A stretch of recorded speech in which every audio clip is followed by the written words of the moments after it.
कौतुक करायच्यात. गणेशा, हे सगळे क्षण तुम्हाला पुन्हा अनुभवायला मिळतील, परंतु देवी योगनिद्रेतून बाहेर आल्यावर तुमची आणि त्यांची भेट होईल, परंतु एवढ्यात तरी ते शक्य दिसत नाही. त्यामुळे आपण संयम ठेवावा.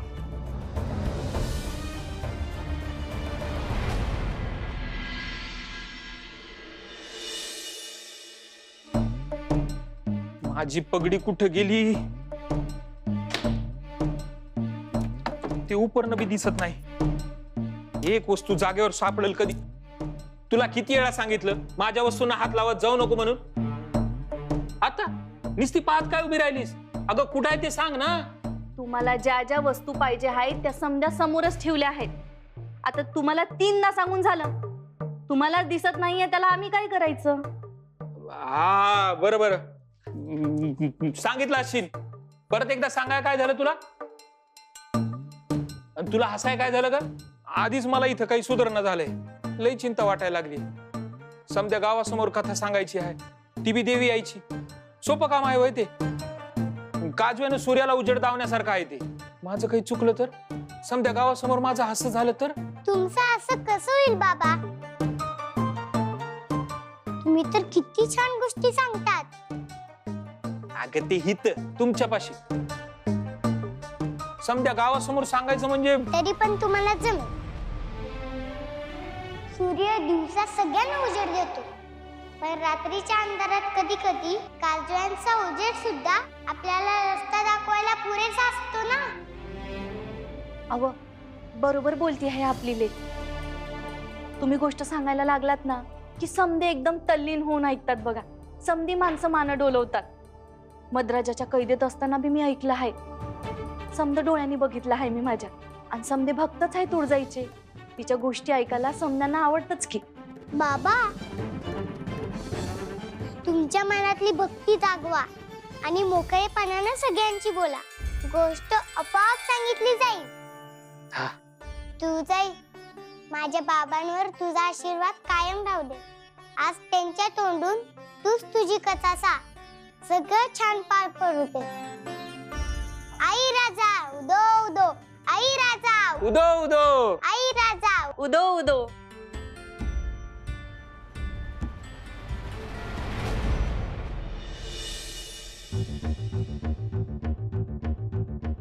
दैत्यमातांचा विजय असो. दैत्यमाता मद अजूनही इथं आलेला नाही. जगदंबाला अंध केल्याचं आपण कालच पाहिलं. पण पुढे काय झालं? कृपया आपण दर्पणात पाहता का?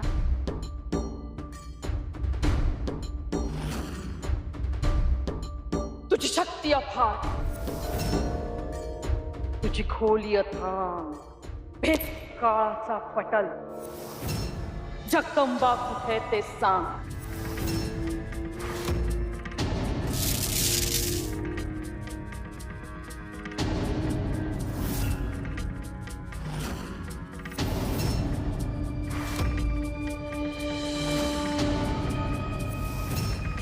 तुझी शक्ती अफाट, तुझी खोली अथांग, भेद काळाचा पटल. जगदंबा कुठे ते सांग.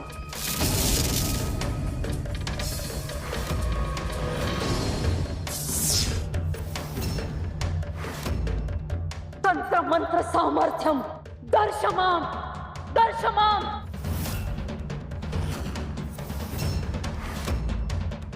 ह्यात काहीच का दिसत नाहीये. ह्यात असा दोष आलाच कसा? मग ती जगदंबा किंवा तुळजाने तर केलं नसेल ना? मागे एकदा तुळजाने या महालात येऊन तो ग्रंथ नष्ट केला होता. तसं तर काही नाही.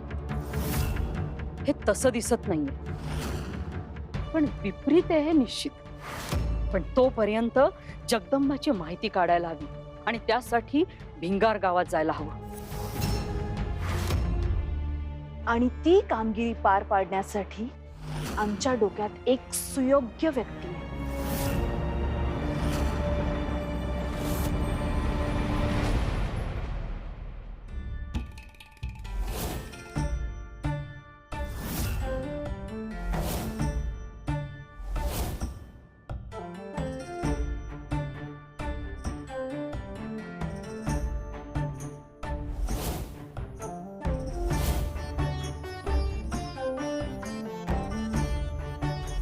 नारायण नारायण नारायण नारायण.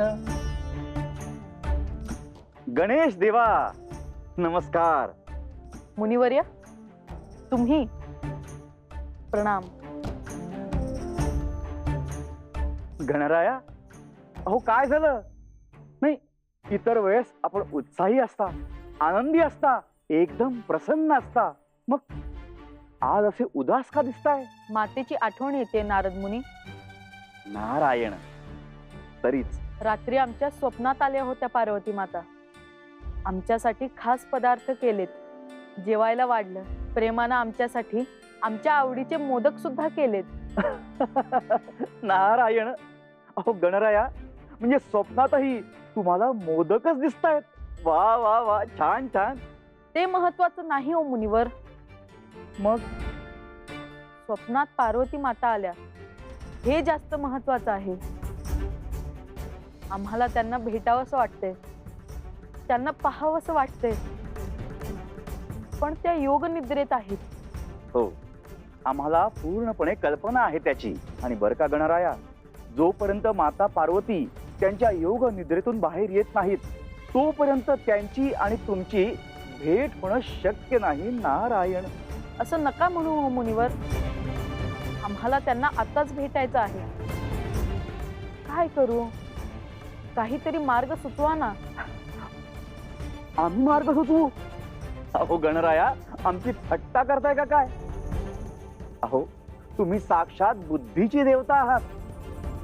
माता पार्वतीचं दर्शन कसं घ्यायचं, त्यासाठी कोणता मार्ग काढायचा, हे आमच्यापेक्षा आपण जास्ती योग्य जाणता, नाही का? आता आठवा बरं, तुम्ही आणि तुमचे बंधू कार्तिकेय यांनी पृथ्वी प्रदक्षिणेचं आव्हान स्वीकारलं होतं. आणि त्यावेळेस कार्तिक स्वामी मयुरावर आरूढ होऊन निघाले पृथ्वी प्रदक्षिणेला. आणि आपण नारायण. अहो काय युक्ती सुचली तुम्हाला? माता पार्वती आणि प्रभू महादेव हेच आपले विश्व आहेत असं समजून तुम्ही त्यांनाच प्रदक्षिणा घातलीत आणि ही स्पर्धा युक्तीनं जिंकलीत. आम्ही विसरलो नाहीत बरं. आता अशीच एखादी युक्ती सुचवा, काहीतरी शक्कल लढवा, जेणेकरून तुमची आणि माता पार्वतीची भेट घडून येईल. थट्टा करताय ना मुनिवर? नाही गणराया, अहो यात थट्टा ती कसली? बघा, थोडा विचार करा, तुम्हाला नक्कीच काहीतरी युक्ती सुचेल. तुम्ही साक्षात बुद्धीची देवता आहात. काहीतरी शक्कल लढवा, जेणेकरून तुमची आणि माता पार्वतीची भेट घडून येईल. येतो. नारायण नारायण नारायण नारायण.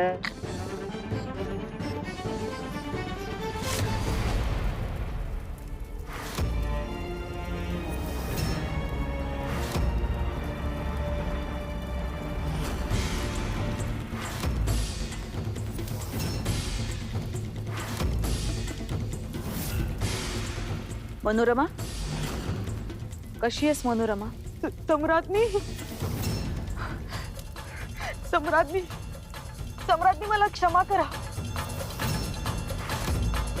सम्राज्ञी, माझं चुकलं, पण भयानक अंधाऱ्या काळ कोठडीतून मला बाहेर काढा. इथून पुढे मी सदैव तुमच्या आज्ञेत राहीन. तुम्ही म्हणाल ते करेन, तुम्ही सांगाल ते ऐकेन. पुन्हा तुमचा विश्वासघात कधीच करणार नाही. मला क्षमा करा. ठीक आहे, असं असेल तर आम्ही तुला एक शेवटची संधी देतो. सम्राज्ञी, तुम्ही फक्त काम सांगा, मी ते अगदी प्रामाणिकपणे करेन. पण आता या पुढे जर का काही चूक झाली किंवा आमचा विश्वासघात केलास तर आम्ही तुला जिवंत ठेवणार नाही, हे लक्षात ठेव. नाही नाही सम्राज्ञी, असं अजिबात होणार नाही. तुम्ही फक्त काम सांगा.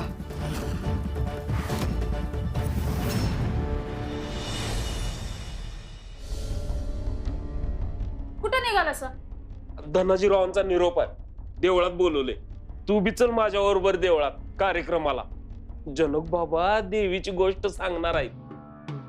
मला नाही ऐकायचं त्या जनक बाबाचं चराट. अहो, साधू महाराजांच्या कृपेनं आपण समद्यांच्या परीस जास्त श्रीमंत झालो आहे. अजून एखादा हंडा गावला ना, या दरिद्र गाव सोडून मी जाणारच आहे. बघाच तुम्ही.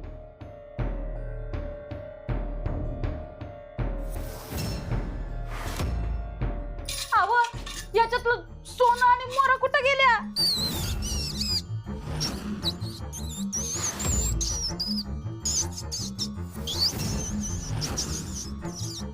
अगं अगं समजा सोनं त्या उंदरानं पळवलं वाटतं.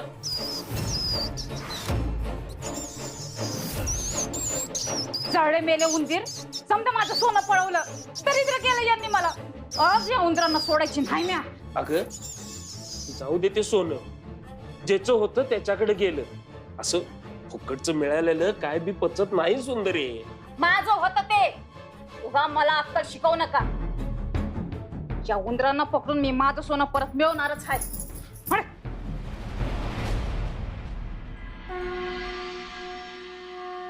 आई राजा, आई राजा, आई राजा. समध्या गावकऱ्यांना आणि देवी आईच्या भक्तांना माझा नमस्कार. तसं आपण रोजच भेटतो, पण आज मी तुमच्या समोर जरा वेगळ्या रूपात उभा आहे. धनाजीरावांनी कथाकथनाचं सांगितलं तेव्हा काय करायचं मला बी सुचत नव्हतं, पण देवी आई पाठीशी आहे याची जाणीव घरच्यांनी करून दिली आणि मी तुमच्या समोर येऊन उभा आहे. काही चुकलं तर क्षमा करा. अहो काय जनक बाबा, ही समधी आपली गावकरी मंडळी आपलीच आहे. तुमच्याकडून काय बी चुकायचं नाही. तुम्ही सुरू करा. हा, तर मंडळी, आपण तुळजाईला आपली आई मानतो. तिचा बी आपल्यावर लोभ आहे, माया आहे. तिला आपण आई म्हणत असलो तरी ज्या पार्वती मातेचं रूप ती आहे, तिच्या गर्भातून एका बी अपत्याचा जन्म झालेला नाही. किती चमत्कारिक गोष्ट आहे बघा. तर महादेवानी तिसरा डोळा उघडून कामदेवाला जाळलं. त्याची बायको रती ती लय दुःखी झाली आणि तिनं पार्वतीला शाप दिला. माझे पती गेले, आमचे आई व्हायचे स्वप्न अपूर्ण राहिले.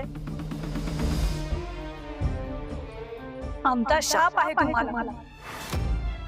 आम्ही आता आई होऊ शकणार नाही ना, तेव्हा आता हेच अभागीपण तुमच्याही वाट्याला येईल. तुम्ही कधीच आई होऊ शकणार नाही. तर त्या शापामुळं देवी आईच्या गर्भातून एका बी अपत्याचा जन्म झाला नाही. काय आश्चर्याची गोष्ट आहे बघा. जी आई होऊ शकली नाही ती समजा जगाची आई झाली. आई तुळजाभवानी.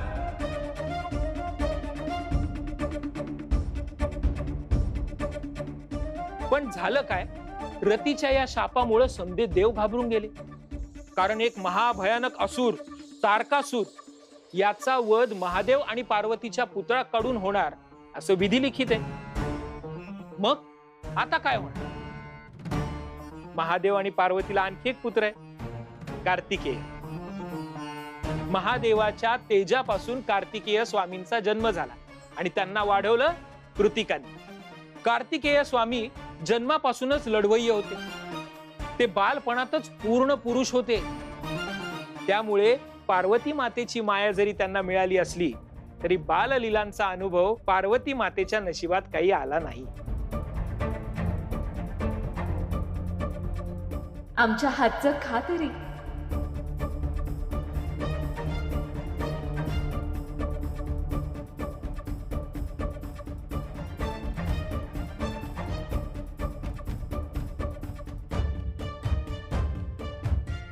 कार्तिकेय बालवयातच युद्ध पारंगत असल्यामुळं ते युद्धभूमीवर असायचे आणि महादेव आपल्या कार्यामध्ये.